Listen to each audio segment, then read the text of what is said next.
나누고 페로 뭐죠? 나중에 친교하는 거기 리셉션에 먹는 거예요. 리셉션에. 그래서 LA나 한국에서는 전혀 그렇지 않거든요. 결혼식장이 몇 터져서 그냥 거기서 와서 블레싱을 하는데 여기를 같이 그래서 왜냐면 결혼식을 참여해서 그 축하를 해주고 그 예식의 예배에 참여하는 결혼 홀례의 예배를 통해서 우리 가정을 다시 거룩하게 세우고 이렇게 되는 거예요.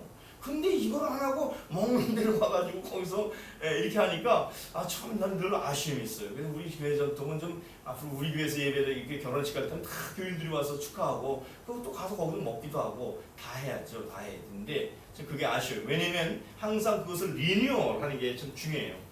우리 주님께서 오늘도 기억하라, 리멤버런스라 그러잖아요. 오늘도 이 여인에 대해서 기억하라고 내가 성취하는 것을 기념하라. 그렇게 말했을 때 리멤버런스라고 하는 것은 과거를 회상하는 게 아니에요. 그때가 좋았지 뭐 이렇게 하는 게 아니라 이 성서의 그 회상이라는 것이 근본이 그 자리에서 다시 재현된다는 거예요.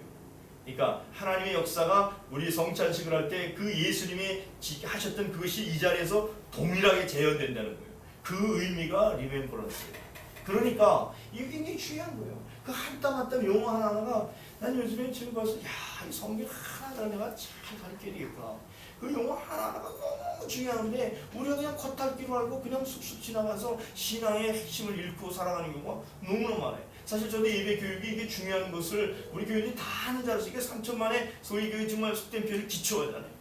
그런데 이게 교육을 해보니까 너무 모르는 거예요. 예배가 뭔지를 모르고 예배가 어떻게 하는지를 모르는 거예요. 교회가 이렇게 소중해서 이렇게 들어가면 성찬 테이블 이렇게 하나님의 자녀가 된 세례를 받고 하나님의 지체가 된 우리들이 어떻게 건강해 성찬의 테이블에 떡을 먹으면서 예수님의 생명의 양식을 날마다 먹으면서 건강하게 있을 머리가 산 게 그거예요. 그래서 우리는 생명의 양식을 먹는 거예요. 생명의 양식. 이것을 통해서 우리 자녀가 되고 양식을 애들 낳아놓으면 돼요. 우유 먹이고 잘해야 건강한 것처럼 이런 거. 그래서 성찬 테이블을 볼 때마다 저 테이블은 뭐에다 쓰는 테이블이냐 이렇게 하는 분들인데 그게 성찬 테이블인 거예요. 정말. 그래서 이와 같은 구절에서 이 그리스도의 몸에 들어올 때 이 변화의 분기점이 굉장히 중요한 거예요. 내가 사회생활에다 여기 들어올 때 여기서는 이제 내가 마음 잣을 가다듬고 물론 하나님께서 밖에서 계시죠. 왜 예배를 모였으니까 집에서 인터넷 보고 드리고 온라인으로 궁금하고 이러면 안 될까요? 왜 안 되겠어요? 중요한 것이 예배라고 하는 것은 생명의 다이나믹이에요. 그러니까 이 은혜의 역사가 점점 모아지는 파워가 있는 거예요.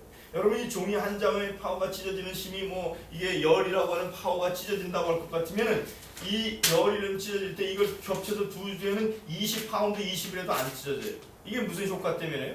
이것이 하나된 연합된 소위 말하는 이 시너지 효과 때문에 그런 거예요. 시너지 효과라는 것이 이렇게 내 한 사람과 한 사람이 혼자 하나가 둘이 아니에요. 우리 뭉쳐졌을 때 그 영적인 파워가 대단한 거예요. 여러분 그렇죠? 일본 사람들이 우리 한국 조선 사람들이 일하는 걸 보고 가래라는 게 있어요. 그렇게 이게 길게 앞에 삽 같은 게 있고 길게 자리에 있고 여기 줄이 달려가지고 양쪽에서 두 사람 매달고 이렇게 해서 5사람이라도 이렇게 하는 게 가래라는 게 있어요. 아시나 모르겠어요. 그 가래가 있는데 일본 사람들이 아니 5명이 삽을 5자루를 가져가면 이게 5개로 하면 일이 5배가 될 텐데 조선 사람들 이상하네 이러고 하나를 가지고 이래. 그런데 5사람이 5자루를 가지고 하루 종일 일하는 거고 5사람이 합심해서 이렇게 하는 거가 어떤 결과냐면 일도 많이 할 뿐만 아니라 힘도 안 됩니다. 이게 시너지 효과예요. 하나님의 영적인 시너지, 혼자서 하는 것이 아니라 모일 때 이 다이내믹이 엄청난 거예요. 이게 굉장히 중요한 겁니다. 그래서 영적 시너지 효과를 누리는 것이 예배예요. 혼자서가 아니라. 그래서 100명이 모이면 어떻겠어요? 굉장한 파워죠. 100이라는 파워가 있고 이게 정말 점층적으로 번성하는 거예요. 여의도 순복교회 10,000명이 들었을 때 보면요 엄청나요. 여의도교회 가서 예배 들어보세요.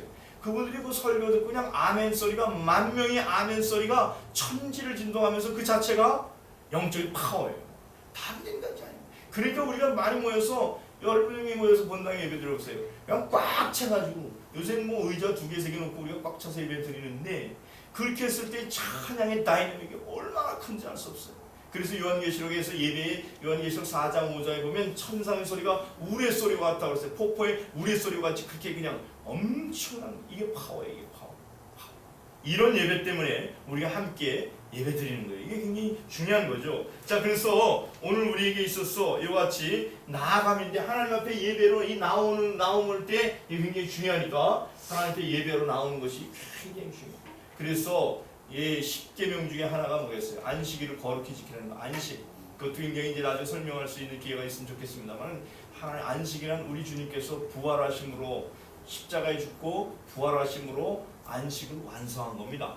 그런 내용이죠. 그래서 이 날이 굉장히 중요한 거예요. 그럴 때 이 10계명을 안 지키는 사람 죽였어요.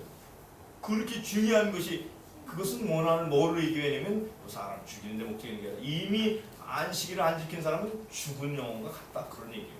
하나님과 교통함이 없으면 이미 죽은 것과 같다, 그런 얘기예요. 그래서 이스라엘 백성들이 그런 얘기하죠. 이스라엘을 구원한 것은 저들이 안식일을 지킨 것이 아니라, 자 들으세요, 안식일이 저들을 지켰다, 그렇게 돼 있어요. 우리가 주일을 지키는 것이 아니라 주님의 날이 우리의 삶을 지키는 거예요. 이게 굉장히 중요한 거예요. 그러니까 주일을 거룩히 지키셔야 돼요. 이것은 아주 기초 중에 기초예요. 운동선수나 피아노나 모든 예술 세계도 기초가 중요해요. 기초가 잘 돼 있어야, 그래야 이게 잘 뻗어가는 거예요. 자, 그래서 오늘 여기에 하나님께 나아갈 때, 그런 나아감으로 나와야 되는구나. 이 예배당이 중요하고 이렇게 예배가 소중함을 가지고 나오셔야 돼요. 그냥 나오는 게 아니에요. 자, 두 번째로는 그래서 나와서 뭐를 합니까? 우리가 하나님 앞에 나와서 우리 하나님 앞에 예배를 드리는 거예요. 이것도 드림이다. 이거는 이제 우리가 이런 상하